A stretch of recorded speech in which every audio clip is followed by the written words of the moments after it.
స్వచ్ఛమైన నాణ్యమైన గౌదర్పార్ పూజా ఉత్పత్తులు www.gaudarpar.com ద్వారా ఆన్లైన్ లో ఆర్డర్ చేయండి. మీ ఇంటిని దేవాలయంగా మార్చుకోండి. నమస్తే రమగారు. నమస్తే జయ. రమగారు, మీకు కుటుంబ సభ్యులకి అందరికీ కూడా వినాయక చవితి శుభాకాంక్షలు అండి. Thank you. నీకు సుమన్ టీవీ కుటుంబ సభ్యులందరికీ, అలానే సుమన్ టీవీ ప్రేక్షకుల కుటుంబ సభ్యులందరికీ కూడా వినాయక చవితి శుభాకాంక్షలు. ఓకే రమగారు. వినాయకుడు అందరినీ చల్లగా కాపాడాలి. ఈ సంవత్సరం కూడా చల్లగా తేలిగ్గా వెళ్ళిపోయి వచ్చే సంవత్సరం కొంచెం మంచి శుభమైన పరిస్థితుల్లోకి అందరూ అడుగు పెట్టాలని కోరుకుందాం మనస్ఫూర్తిగా. అలానేనండి. మరి వినాయక చవితి రోజు ఆయనకి మనం ఏ విధంగా పూజ చేయాలి, ఏ విధమైన నైవేద్యాలు పెట్టాలి, పూజా విధానం ఒక్కసారి మనం ఎప్పట్లాగానే వినాయక చవితి ఏటా చేసుకుంటాం. ఏటా కొత్త, అంతే కదా, ఏటా ప్రత్యేకమే ప్రతి సంవత్సరం. అయితే ఈ సంవత్సరం మామూలుగా పెద్దగా పబ్లిక్గా వినాయకుడి పూజలు, సోషల్ పూజ కొంచెం తక్కువగా ఉంటుందేమో, ఒకవేళ చూడాలి ఎట్లా ఉంటుందో. అంటే నిరుడు కూడా మనం లాస్ట్ ఇయర్ కూడా ఎక్కువగా పబ్లిక్లో చాలా తగ్గించాం. ఈ సంవత్సరం కూడా ఇంచుమించు అదే పరిస్థితిలో ఉన్నాం. వచ్చే సంవత్సరానికైనా ఈ సమస్యలు తీరిపోతే బాగుంటుంది మరి. అయితే మనం వినాయక పూజ చేసుకోవాలంటే తప్పకుండా చేయవలసింది మట్టి వినాయకుడిని తెచ్చి పూజించుకోవటం ప్రధానమైంది. వినాయక చవితి పొద్దున్నే తలస్నానాలు చేయటం, పొద్దున్నే తలంటి పోసుకోవటం, నూనె రాసుకుని తలంటి పోసుకోవచ్చు. తలస్నానాలు చేయటం, పిల్లలు పెద్దవాళ్ళు ముందే ఇల్లు శుభ్రంగా చేసుకోవటం. ముందు రోజు పొద్దున్నే వాకిళ్ళు వచ్చి చక్కగా ముగ్గేసుకుని గడపలకు పసుపు రాసుకుని ఎక్కడ మనం వినాయకుడిని పెట్టదలుచుకుంటున్నామో ఆ స్థలాన్ని, ఆ ప్రాంతాన్ని శుభ్రపరిచి ముందు రోజే మనం పాలవెల్లి, మన ఇంట్లో రెడీగా ఉన్న పాత పాలవెల్లి ఉంటే పాలవెల్లిని దించి శుభ్రంగా కడిగేసి దానికి పాతవి ఏవైనా పురికొసలు తాళ్ళు ఉంటే అవన్నీ తీసేసి చక్కగా పాతవి తీసేసి ఫ్రెష్గా మళ్ళీ శుభ్రంగా కడిగి దానికి కొంచెం పసుపు రాసి పక్కన పెట్టుకోవాలి. ముందు రోజు రాత్రి పాలవెల్లిని చక్కగా శుభ్రంగా తయారు చేసుకుంటే పొద్దున్నే పిల్లలు, మగవాళ్ళైనా చేయొచ్చు, ఆడవాళ్ళు వంట చేసుకుంటారు, మగవాళ్ళు ఈ పనులు చేసుకోవటం. పిల్లల్ని తీసుకుని చక్కగా బజార్ వెళ్ళి మనకు కావాల్సిన పత్రి అవి తెచ్చుకోవటం. పత్రి కొనుక్కునే అవకాశం ఉన్నవాళ్ళు కొనుక్కోవటం. చుట్టూతా మొక్కలు చెట్లు చేమలు ఉన్నవాళ్ళైతే, పల్లెటూళ్ళలో ఉన్నవాళ్ళైతే ఏకవింశతి పత్రాలు, 21 రకాల పత్ర పూజ చెప్పుకుంటాం కదా, ఆ పత్రాలన్నీ మెల్లిగా వెతుక్కుని కనీసం కొన్నైనా దొరికినవైనా సరే మంచివి మన చేతితోటే కోసుకుని తెచ్చుకుని గరిక పీకి కాస్త బలంగా లాగి తెచ్చుకోవటం. ఒకవేళ మన వాకిట్లో గరిక ఉంటే ముందు రోజు సాయంత్రమే నీళ్లు జల్లి పెడితే మర్నాడు పొద్దున్న తీయటానికి సులువుగా ఉంటుంది. ఓకే. గరికను శుభ్రంగా 4 గరిక పోసలు తెచ్చుకోవటం, పూజ దగ్గర ఏర్పాటు చేయటం. పాలవెల్లికి 4 వైపులా పళ్ళు, కూరలు కదా అంటారు, కాయలు, మొక్కజొన్న కండెలు అలాంటివి కట్టి పాలవెల్లిని తయారు చేసుకోవటం. లేదా నిండుగా పువ్వులు కూడా కట్టుకోవచ్చు. పువ్వులు కట్టచ్చు, పళ్ళు కట్టచ్చు, కాయలు కట్టచ్చు. ఏమేమిటి, ఉమ్మెత్తకాయలు, సీతాఫలపు కాయలు అవి కట్టచ్చు, యాపిల్స్ అవి కట్టచ్చు. మేము అరటిపండు కూడా కడతాం, మేము కడుతున్నాం. మొక్కజొన్న పొత్తులు ఇట్లా అన్నీ కట్టి చక్కగా పాలవెల్లిని సిద్ధంగా చేసుకోవటం. ఈ గణపతి విగ్రహాన్ని చక్కగా, చిన్న మట్టి విగ్రహాన్ని, మామూలుగా గణపతి విగ్రహాన్ని నిద్ర చేయించకూడదంటారు చాలా ఇళ్లలో. ముందు రోజే తెచ్చి పెట్టుకోవటం మన పద్ధతి కాదు. ముందే వెళ్ళి వినాయకుడిని తెచ్చుకోవటం అనేది, గణపతిని ఇంటికి తెచ్చి ఆ పూట పండగ చేసుకునే కమ్యూనిటీస్ కొన్ని ఉంటాయి, కానీ మన దగ్గర ఉండదు. మనం చవితి రోజే వెళ్తాము. ఎక్కువ భాగం చవితి రోజు పొద్దునే వినాయకుడిని తెచ్చుకోవటమే మన పద్ధతి. ఒకవేళ మీ ఇళ్లలో ముందే తెచ్చుకునే పద్ధతి ఉంటే అది వాళ్ళు మన అలవాటుని బట్టి మట్టి వినాయకుడిని తెచ్చుకుంటాం. ఈ తెచ్చుకున్న వినాయకుడిని చక్కగా ఈ ఒక పీట ఏర్పరచుకుని పీట మీద కాసిన బియ్యం పోసి కొత్త వస్త్రాన్ని కానీ, ఏదైనా కొత్త ఉత్తరీయాన్ని కానీ, లేదా చిన్న కొత్త బ్లౌజ్ పీస్ని కానీ, మేమైతే కర్చీఫులు కూడా వేస్తున్నాం, కొత్త కర్చీఫులు. మరి వినాయకుడు బుజ్జివాడు ఇంతే ఉంటాడు, ఇంత పెద్ద వస్త్రం ఎందుకు, అలాగనమాట. పీట మీద వేసుకోవటానికి బియ్యం పోసి, బియ్యం మీద ఈ వస్త్రం వేయటం, వస్త్రం మీద వినాయకుడిని నుంచోబెట్టడం అనమాట. తమలపాకు వేయరమ్మ గారు? మా వస్త్రం అలవాటు. ఓకే, మేము తమలపాకు వేస్తాం, ఒక అలవాటుని బట్టి. అయితే బియ్యం మీద తమలపాకైనా వేయచ్చు, వస్త్రమైనా వేయచ్చు. వేసి తమలపాకు ఉంటే తమలపాకు కూడా అట్లాగే ఇది నిలబెట్టుకోవటం. తర్వాత మనం చక్కగా అన్ని పత్రి, పువ్వులు, పళ్ళు అన్నీ చక్కగా నీట్గా అరేంజ్ చేసుకుని పిల్లలు, మగవాళ్ళు పూజ చేసుకుంటారు. ఆడవాళ్ళు కూడా పూజ చేసుకోకూడదని కాదు, ప్రసాదం చేసుకోవాలి కదా. మళ్ళీ మనం నైవేద్యాలు చేయాలి, రెగ్యులర్ వంట జరగాలి, రోజువారీ వంట, ఆ రోజు బ్రేక్ఫాస్ట్, ఇంట్లో చిన్నపిల్లలు ఉంటే వాళ్ళకి కావాల్సినవి చేయాలి కదా. తర్వాత కుడుములు, ఉండ్రాళ్ళు వంట చేసుకోవటం. మామూలుగా అందరిళ్లలో ఇప్పుడు ఇవాళ ఈ వినాయకుడి నైవేద్యానికి పెద్దగా గారెలు, బూర్లు, పులిహోర అవి తక్కువ చేస్తారు. అవునండి. వాటికంటే కూడా కుడుములు, ఉండ్రాళ్ళు, పాలకాయలు, జిల్లేడుకాయలు అవే చేసుకుంటాం ఎక్కువగా. పాల తాలికలు చేస్తారు. తర్వాత ఏమో ఈ మన నానబెట్టిన బియ్యము, దాన్ని ఏమంటారు, నానుబాలు అంటారు. నానుబాలు అంటే బియ్యం నానబెట్టి నీళ్ళు చేసి బియ్యం కొద్దిగా పొడార్చి అది పెడతారనమాట. అటుకులు పెడతారు. తర్వాత పటిక బెల్లము, చెరుగడ ముక్కలు ఇవన్నీ సిద్ధం చేసుకోవటం. చక్కగా పూజా విధానం పూర్తయ్యాక ఈ పళ్ళు కాయలు కథ చదువుకోవడం. ముందు నైవేద్యం పెట్టేసి అప్పుడు కథ చదువుకుంటాం. నైవేద్యం అయ్యాక కథ చదువుకుంటాం. ప్రశాంతంగా వినాయక జననం, వినాయక ఉత్పత్తి కథని తాపీగా వినడం.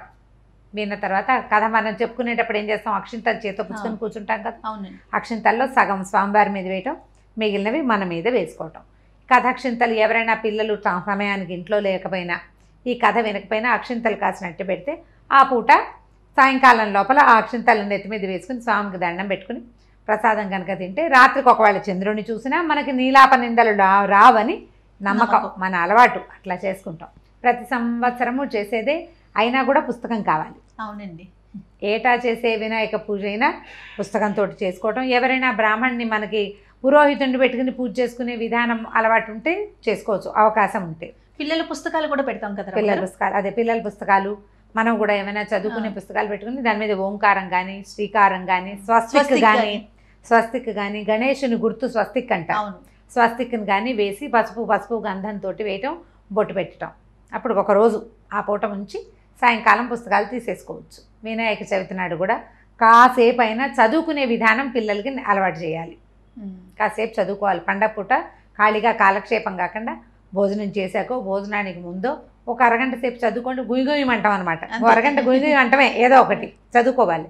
ఈ నియమంగా చదువుకుంటే విద్యాబుద్ధులు వస్తాయని మన పెద్దవాళ్ళ నమ్మకం. అట్లా చెప్పేవాళ్ళు ముందు నుంచి. స్కూల్లో కూడా చెప్పేవాళ్ళు. చక్కగా పిల్లలకి పద్యాలు పాటలు వస్తే ఓ బజ్జ గణపయ్య నీ బంటు నేనయ్యా అని ఇలాంటి పద్యాలు బోర్డు ఉన్నాయి. పిల్లలతోటి పద్యాలు చెప్పించడం, వాళ్ళతో శ్లోకాలు చెప్పించడం, 3 గుంజీలు చేయించడము, నమస్కారం చేయించడము. వినాయకుడి జననము అది విశేషమైనది, విచిత్రమైనది. ఏటా చెప్పే కథ అయినా మళ్ళీ పిల్లలకి సాంగంగా చక్కగా. పూర్వం గజాననుసురుడు అని ఒక రాక్షసుడు ఉండేవాడు. ఆయన్ని శివుణ్ణి ప్రార్థించి నా పొట్టలో నేను ఉండమని అడిగాడు. అప్పుడు శివుడు వెళ్ళి ఆయన పొట్టలో కూర్చున్నాడు. పార్వతీదేవి భర్త లేడని బెంగపెట్టుకుంటోందని విష్ణువు బ్రహ్మదేవుడు ఏం చేశారు, గంగిరెద్దుల మేళం ఆడిస్తూ గజాసురుడి ఊరికి వెళ్ళారు. అప్పుడు ఆ గజాసురుడు గంగిరెద్దుల మేళం చూసి చాలా బాగుందని మెచ్చుకుంటే, మీకు ఏం కావాలంటే నీ గర్భస్థంగా ఉన్నటువంటి పరమేశ్వరుని ఇచ్చేయమంటే ఆయన నేను ఇవ్వలేను, నాకు ఆ గర్భాన్ని చీల్చి తీసుకోమన్నాడు. అప్పుడు ఏం చేశారు, ఈయన నందీశ్వరుణ్ణి ప్రేరేపించి విష్ణుమూర్తి బ్రహ్మ ఇద్దరు కలిసి ఆ గజాసురుడి గర్భాన్ని చీల్చారు. చీలిస్తే శివుడు బయటకు వచ్చేసాడు. అదే సమయానికి పార్వతీదేవి భర్త వస్తాడని వెయిట్ చేస్తూ తలస్నానం చేయబోతూ ఈ తలస్నానానికి పెట్టుకున్నటువంటి నలుగు పిండితోటి ఒక బొమ్మను చేసి, ఒక మగపిల్లవాడి బొమ్మను చేసి ఆ బొమ్మకి ప్రాణం పోసి వాడిని వాకిట్లో కాపలా పెట్టింది. శివుడు లోపలికి వచ్చాడు. బాలుడే కదా రమ్మగారు? బాలుడే. పరమేశ్వరుడు లోపలికి రాబోయాడు. ఈ బాలుడు అడ్డం పడ్డాడు. దాంతో ఈయన ఏం చేశాడు, ఇంతకాలం తర్వాత భార్యను కలుసుకోవడానికి వెళ్తుంటే ఈ పిల్లాడెవరు ఎక్కడి నుంచి వచ్చాడనేది ఆలోచించకుండా త్రిశూలంతో పిల్లవాడి మెడని ఖండించి ఆయన లోపలికి వెళ్ళిపోయాడు. లోపలికి వెళ్ళిన చాలాసేపటికి ఈ వాకిట్లో ఉన్న పిల్లాడి మాట వచ్చేసరికల్లా నేను ఇతన్ని మెడని ఉత్తరించానని చెప్పేసరికి పార్వతీదేవి దుఃఖించింది. అయ్యో నా బాలుడు నేను చేసుకున్నాను, నా కుమారుడు అని ఆవిడ దుఃఖిస్తే ఆమెను సంతోషపెట్టడం కోసం గజాసురుడికి ఆయన ఇచ్చాడు, నా చర్మాన్ని ధరించు, నా శిరస్సుని త్రిలోక పూజ్యం చేయమని అడిగేట గజాసురుడు. ఆ త్రిలోక పూజ్యం చేయటం కోసం ఆ గజాసురుని యొక్క శిరస్సుని ఈ వినాయకుడికి పిల్లవాడికి అతికించారు. అందువలన ఈయన గజాననుడు అయ్యాడు. శివపార్వతులేక ముద్దు బిడ్డ. ఇప్పుడు పార్వతీదేవి ఆయనకి జన్మనిచ్చింది, ఒక బొమ్మను తయారు చేసింది. ఈ మా శరీరంలో ప్రధానమైన అవయవం ఏంటి, శిరస్సు ప్రధానాంగం. ఆ శిరస్సుని పరమేశ్వరుడు ఇవ్వటం వల్ల వాళ్ళిద్దరికీ కుమారుడైనటువంటి ఈ గజాననుడు ఈ పిల్లవాడు తర్వాత గణాధిపత్యాన్ని తీసుకున్నాడు. దేవగణాలకి ఒక అధిపతిని కావాలి, విఘ్నాలకి ఒక అధిపతి కావాలి. విఘ్న దేవతలోని కొంతమంది ఉంటారట, ఏ పని ఉన్నా పాడు చేస్తారు వాళ్ళు. వీళ్ళు ఏంటంటే అందులో 3 ముఖాల వాళ్ళు, 7 ముఖాల వాళ్ళు, ఏనుగు ముఖాల వాళ్ళు, పాము ముఖాల వాళ్ళు, నక్క లాంటి ముఖాలు ఉన్న వాళ్ళు కూడా ఎంతమందో ఉన్నారు విఘ్న దేవతలు. వాళ్ళు ఏమిటంటే పని పాడు చేయటానికి ఉండే లక్షణం కలిగిన వాళ్ళు. ఈ విఘ్న దేవతలకి వాళ్ళని పక్కకి తీయటం కోసం ఒక దేవుడు కావాలి, వాళ్ళందరినీ కంట్రోల్లో పెట్టేవాడు ఒకడు కావాలి. అందుకని ఈ గణపతిని ఈయన పిల్లవాడిని, ఏ పిల్లవాడిని అయితే వీళ్ళు గజానసురుడి శిరస్సుని పెట్టి పిల్లాడిని బతికిచ్చారో ఆ అబ్బాయిని ఇలాగా గణాలకి అధిపతిని చేశారు. ఆయన గణాధిపత్యము స్వీకరించాడు, విఘ్నాధిపత్యము స్వీకరించాడు. ఆ రెండు తీసుకుని దేవగణాలకేమో గణనాయకుడుగాను, తర్వాత ఏమో ఈ విఘ్నాలకి అధిపతిగాను ఆయన్ని పూజ చేస్తే ఇవేవి ఎవరిని బాధించవు. ఆయనని పూజించని వాడిని ఇబ్బంది పెడతాయి విఘ్నాలు. విఘ్న దేవతలను ఉంటారట కొంతమంది ప్రత్యేకంగా, వాళ్ళు ఏంటంటే పనిపాడు చేస్తారు. ఆ తర్వాత కాలంలో ఈయన విఘ్నాలకు అధిపతి అయిపోయాడు. ఆ రోజున అందరూ కలిసి ఆయన బోళ్ళంత భోజనాలు పెట్టి కుడుములు అపూపాలు అవి ఇవి పెడితే సాయంకాలం అవన్నీ తిని కొన్ని తన వాహనానికి ఇచ్చి మొత్తానికి ఎలాగోలాగా వస్తున్నాడు. అమ్మా నాన్నని చూసి దండం పెట్టకపోతే పొట్ట ఎత్తుగా వచ్చేసి బ్యాలెన్స్ కుదరక చాలా ఇబ్బంది పడుతుండేసరికల్లా చంద్రుడు ఎక్కడన్నాడు, శివుని శిరస్సు మీద ఉన్న చంద్రుడు అతన్ని చూసి నవ్వేసరికల్లా ఆ నవ్వుకి అంటే ఆ చంద్రుడి చూపుకి ఈయన బొజ్జ పగిలిపోయిందట. పగిలి అందులో ఉన్న కుడులు అవి దొర్లేసినాయిట అటు ఇటు. దాంతో ఆవిడ బోళ్ళు దుఃఖపడి, దుర్మార్గుడా నీ చూపు వల్లే నా పిల్లవాడు ఇట్లా అయిపోయాడు, దిష్టి తగిలింది కాబట్టి నిన్ను చూసిన వాళ్ళందరూ నీలాపలిందలు పాలైపోతారని శపించింది. ఇంతలో బ్రహ్మదేవుడు విష్ణుమూర్తి అందరూ వచ్చి ఇలా పొట్ట చీలిపోయిన వినాయకుడిని మళ్ళీ పొట్టను సరిచేసి నిలబెట్టి, అబ్బా చంద్రుడు నిరంతరం చూడబడేవాడు, వాడిని చూడకుండా ఎట్లా ఉంటారు మానవులు, పాపం నువ్వు నేను చూడకుండా ఉండగలం, దేవతలు చూడకుండా ఉండగలుగుతారు, మానవుల వశం కాదు. ఎందుకంటే మానవుల రాత్రికి అధినాయకుడు చంద్రుడు, పాపం వాళ్ళ వల్ల ఎట్లా అవుతుందమ్మా అంటే అప్పుడు ఈ గణపతిని ఎవరైతే పూజిస్తారో ఇది ఒక్కరోజు పెట్టి, సంవత్సరంలో ఒకరోజు, ఏ రోజునైతే వినాయకుడి బొజ్జ భగ్నం చేశాడో చంద్రుడు ఆ రోజున చంద్రుడిని చూడకూడదు అని నియమం ఏర్పరిచింది ఆవిడ. అయితే ఎవరైతే గణపతిని పూజిస్తారో వాళ్ళు చూసినా వాళ్ళకేమవ్వదు. ఆ మాట ఆవిడ చెప్పలా, ఆ రోజును చూడొద్దు అని చెప్పింది. తర్వాత కాలంలో తన మీద వచ్చిన నీలాపనిందని బాపుకున్నాడు కృష్ణ పరమాత్మ. ఆయన దీన్ని మార్చాడు, ఆ శాపాన్ని, పార్వతీదేవి శాపాన్ని ఎట్లా మార్చాడంటే, ఆ రోజు వినాయక చతుర్థి నేను వాళ్ళ పగలు చూడకుండా ఉన్నాడు, ఊరంతా చాటిచ్చాడు. పార్వతీదేవి శాపం ఉంది కాబట్టి ఎవరు చంద్రుడిని చూడకూడదు, పెందరాళే భోజనాలు చేసి పడుకోండి అన్నాడు.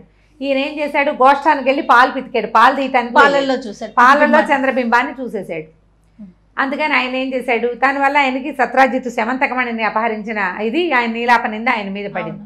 ఆ తర్వాత అందరు అడిగారు, అయ్యా నువ్వు సమర్థుడివి, భగవంతుడివి, సాక్షాత్ భగవంతుడివి, నువ్విట్లా నీ మీద వచ్చిన సమస్యను తీర్చుకున్నావు, మాబోటి వాళ్ళ వల్ల ఏమవుతుంది అంటే, అప్పుడు ఎవరైతే విఘ్నేశ్వర పూజ చేస్తారో ఆ కథ విని అక్షింతలు తల మీద చల్లుకున్న వాడికి పార్వతీదేవి శాపం ఫలించదు అని ఆయన ఆ శాపాన్ని కొంచెం టర్నింగ్ చేశాడనమాట. మానవుల కోసం ఆయన మానవుడిగా పుట్టడం వల్ల మనకు మేలు జరిగిందనమాట. అట్లా ఈ కథను విని తల మీద అక్షింతలు ధరిస్తే విఘ్నాలు తొలుగుతాయని, ఆ రోజు రాత్రి చంద్రుడిని చూసినా కూడా మనకి ఏ ఇబ్బంది ఉండదు అని చెప్తారు. మనం ఏటా చెప్పుకునే కథే. అవునండి. కానీ ఒకసారి ఆ కథ చెప్పుకుంటే కొంచెం సంతోషంగా ఉంటుంది, మనకి బాగుంది అనిపిస్తుంది. పూజ చేసుకోవాలి, కథ వినాలి. ఇది కథ వినటం చాలా ప్రత్యేకం. వినాయక చవితి పూజలో 9 రోజులు చేసుకుంటారు. కొంతమంది 5వ రోజునే వినాయకుడిని నిమజ్జనం చేసేస్తారు. కొంతమంది 9 రోజులు ఉంచుకొని నవరాత్రులు చేసి 9వ రోజు తర్వాత చతుర్దశి నాడు నిమజ్జనం చేస్తారు. అయితే ఈ నవరాత్రి పూజకి రోజుకొక వేషం వేయటము అవి ఉండవు. ఎక్కడ మనం దసరా నవరాత్రులు చేస్తాం, శరన్నవరాత్రులు రోజుకొక అలంకరణ ఉంటుంది. ఇక్కడ రోజుకొక అలంకారం ఏమి ఉండదు, రోజుకొక ప్రసాదం చేసుకుంటాం.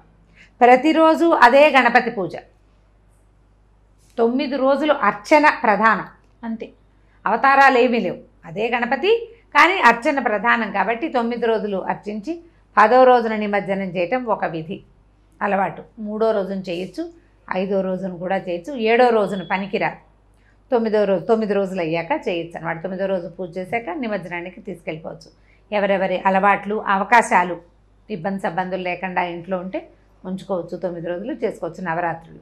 రోజు సాయంకాలం అయ్యేసరికి పొద్దుటిపూట చెయ్యరు, మామూలుగా పొద్దున్న దీపం పెట్టి ఊరుకుని సాయంకాలం చక్కగా పూర్తిగా పూజ చేసుకుని ఏదైనా ఒక నైవేద్యం చేసి చక్కగా హారతి ఇచ్చి దేవుడికి దండం పెట్టుకోవడం. మన విధానాన్ని మన అలవాటుని బట్టి చక్కగా చేసుకోవచ్చు. గణపతి చవితిని తప్పకుండా ఆచరించాల్సినటువంటి పర్వదినాల్లో గణేష్ చతుర్థి ముఖ్యమైనది. అవునండి. ఈ గణపతిని ఆరాధించడం వల్ల ఏంటంటే జ్ఞాన వృద్ధి, బుద్ధికి కుదురొస్తుంది, పిల్లలకి విద్య వస్తుంది. మనం జీవితంలో చేయబడే ప్రతి పనికి ఆయన అడ్డం కాకుండా ఉంటాడు. అంటే ఆయన కాదు, వచ్చే రకరకాల అడ్డంకులకి ఆయన అడ్డంగా ఉంటాడు వాటికి. అందుచేత మనం జీవితంలో ముందుకెళ్ళాలంటే మనకి గణపతి పూజ చాలా ముఖ్యమైనదని ఇది మనకు అలవర్చి ఉంచారు. దాన్ని మానకుండా చిన్నెత్తునైనా బోల్డ్ ప్రసాదాలు చేయవు, చాలా పత్రి తెచ్చుకోలేవు, కొద్దిగా తెచ్చుకో. వాకిట్లో గరికి దొరుకుతుంది, దుర్వాయుగ్మ 4 గరికి పూసలు తెచ్చుకోండి, 2 తులసి దళాలు పెట్టుకోండి, అవి దొరికేస్తాయి సులువుగా. అవునవును. అంత మాత్రంతోటైనా పూజ చేసి కొద్దిగా అంత ఉండ్రాళ్ళు పచ్చి చలిమిడైనా సరే పెట్టి గణపతి పూజ చేసుకోండి. మట్టి వినాయకుడిని మాత్రమే పూజించండి గణేష చతుర్థికి. తప్పకుండా. ఇదే మన స్లోగన్, ఓన్లీ మట్టి వినాయకుడు. ఈ మట్టి వినాయకుడిని పార్వతీదేవి కూడా పూజించిందని చెప్పబడే కథలు కూడా ఉన్నాయి. ఆహా. పార్థివ గణపతి అంటాడు. పార్థివ గణపతి అంటే మట్టి గణపతి. పార్వతీదేవి కూడా పూజించారు. పార్థివ గణపతినే పూజించారు. కాబట్టి తప్పకుండా ఈ అంటే వినాయకుడు భూ సంబంధమైన వాడు. ఆయన యొక్క పద్ధతే భూ సంబంధమైంది. అంచేత మట్టి వినాయకుడిని పూజిస్తే ఫలితం ఎక్కువ ఉంటుంది. రంగులు రంగులుగా ఉంటే బాగుంటుంది, ఎందుకు బాగుంటుంది, ఫోటో తీసుకోవడానికి బాగానే ఉంటుంది. అది ఏ మట్టిలోనూ కలవని పదార్థంతో చేసిన వాటిని కాకుండా మళ్ళీ మట్టిలోనే కలిసేటట్టుగా ఉండేదాన్ని పూజ చేసుకుంటేనే ఫలితం మంచిది. తప్పకుండా రమ్మగారు. మరొక్కసారి వినాయక చవితి శుభాకాంక్షలు అండి. థ్యాంక్ యూ జయ. నమస్తే.